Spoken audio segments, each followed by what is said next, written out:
You have heard, I assume, about their slaughter at Halfhome? Prime Commander Catrick Leglion leaned forward, looking at Master Patriarch Mensch over the rims of her amethyst glasses. Mensch met her gaze, doing his best to appear unimpressed. Leglion had once been the commander of the Bleak Island sellswords, who had famously broken a greenskin warg on the rocks of the Cliff Diver coast. She was renowned for having an incisive mind, a sharp sense of style, and friends in very low places. "Are we to abide such behaviour, then?" she said. Mensch wondered if the rumours that she had her belly cut open by an elf's blade had anything to do with her reservations. "Are we to endorse the violation of the Fallen by failing to condemn it?" she went on. "That seems to be the case thus far, and with good reason." At the far end of the table was Ambassador Selente Zleix, a pale priestess of the Canate cult, standing tall as she glared daggers at Leglion. The ambassador was the representative of the elven temples. She had been resident in state with her escort ever since the High Oracle of Cain's royal visit last Comet's Day. Her cold, almost alien presence had changed the complexion of the Stormrift Conclave ever since. The fact she simply refused to sit down was off-putting in itself. "Yea, Commander," replied Mensch patiently. "I believe everyone in Aberhalashqua has heard about it now." Leglion raised a gold-pierced eyebrow. "And yet we sit here with one of their kind as if nothing had happened." Mensch had heard tale the woman held grudges against non-humans, that she wore poison on her fingernails, that she had simply bought her way onto the Stormrift Conclave. He found the latter hard to believe, though in terms of power and influence, the Council was but an echo of its celestial counterpart in Heavenhall. The Pantheon's representatives in Hammerhall were long past simple bribery. She was here precisely because she was the sort of person that had no fear of the elves. Esmeralda von Liechtenstein cooled herself with a spider-silk fan. "The reported behavior is disgusting if it is true," she said. "Are these blood rites not the very same barbaric practices that Palos Zind wrote of in his treatise on the Brimstone Peninsula?" "They stopped short of cannibalism, I believe." "Oh, that's fine, then," crowed Leglion. "They merely killed everything in sight and bathed in the blood of the dead." "The rights of kin are not yours to discuss," said the elven ambassador. "We do as we must to defend our territories against the scourge of true evil." "I find that hard to believe," said Hennendorf, the Illumis Verita of Excelsis. "You kill as you wish." "And from this representative of a metropolis where the Stormcast act as judge, jury, and executioner on a daily basis," said the elf. "How many innocent lives have been lost to the hammer of an overzealous Knight Excelsior just because they were desperate to feed their family or walked on the wrong side of the street? Come to that, how many of Sigmar's warriors are stolen from their people and forced into doing his will?" "Reductive at best," scoffed Hennendorf. "The God King knows well the minds of men, and elves to boot. There is a reason we don't harbour your kind in our fair city on the coast." "Is that the case?" said Zierlis, a slight smile on her lips.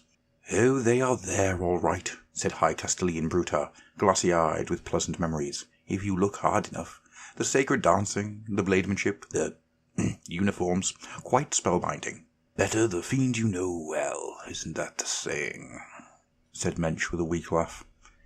His jest proved poorly judged, and he crossed his arms despite himself as Sis turned her steel-cold gaze upon him.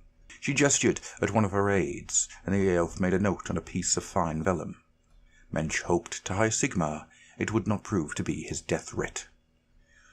"We are all part of the fabric of this society," said Leosis. "It was our queen who fought at Sigmar's side to raise up civilization so many thousands of years ago, just as we fight at your side now. Is it given to you to break with that tradition and deny the will of the God King?" "Of course not," huffed Evandalel of the High Artisans. She shared a look with her steam cherubs, who rolled their eyes with a series of faint mechanical words. "But it is given to us to decide how best to implement his decisions in the free cities of Ashby and Giran, and reflect them in the corresponding governance. Just as almighty Sigmar did. We tolerate you as long as you prove useful." At least this one is honest, said Leosis, inclining her head. Mensch couldn't help but feel he was losing any semblance of control over the situation. The Owl's grave. This we all know. The daughters have shown themselves to be highly committed to the battle against the forces of darkness. They are highly effective allies in the ongoing fight against the tyrannical hordes. It has been said that we cannot do without them. I, for one, echo that sentiment, said Brutar, folding his hands across his pseudo-military cummerbund. I have seen them fight in earnest. Bloody massacre. I'd rather have them at our side than across the field. Fight fire with fire, I say. I, too, said Garolan, the Lord Odysseus. And I, said Hexadenta Vim, newly appointed mistress of the Hammerhal Cogforts. Is no one concerned about what message this sends? Said Liglion. The end justifies the means? What does this tell the next generation, and the next, even if we somehow win peace enough to raise them? You take the coin, do you not? Said Leosis. Like the Juridan, you fight for the highest bidder, yet you still talk of morality. At this, Geoberon, the high artillerist of the dispossessed, harumphed and bristled in his stout throne. Just as he was about to speak, there was a scream in the distance. It was abruptly cut short. The delegates looked at each other, and few made as if to stand, but none left their seat. Such instances were not uncommon these days. Lately there had been talk of riots in the lower city, and a wave of bloody strife in the Cinderfall district. Mensch waved 2 fingers at the guards standing by the main doors. As they moved to investigate, he refocused on the hall once more. "You have no choice but to ally," said Leosis. "You do not like it. We do not like it. Bjorn here has his hand on his axe as I speak. But we face a rising tide of undeath, and if we do not find a way to conquer it, then elf, man, and Juridan alike, our ways of life will end forever. We will be reduced to dry bone, and forced to march to the beat of the mad god's drum. Don't you see that? Can't you read the signs? We may not be the same creed, race, or anatomy, but we are the living, and that is enough." "Fine words," said Mensch, surprised to find he truly meant it. "We have a common enemy, and for that, now at least, I believe is enough." "The High Oracle must obey the same strictures as the rest of us, if she is to truly share our cities," said Leglion. "There was never a vote." "Then let's put it to the show of blades," said Mensch. "I concur," said Avastus Firestrike, Magister of Hammerhal, and Judici representative of the Stormcast Eternals. Since Mensch's inception as chair, Aventus attended the council rarely and spoke even less. But when he did, it was always well. "We must come to a consensus for the people to accept the decision in their hearts." "Progress at last," said Mensch. "So then, on to the matter of the alliance with the Temple of Cain, to be made permanent and official in Azerheim and beyond. Stay, or raise your weapon." One by one, blades were raised across the grand table, ranging from thin stilettos to fluted crysknives, to ancestral broadswords that took 2 hands to lift.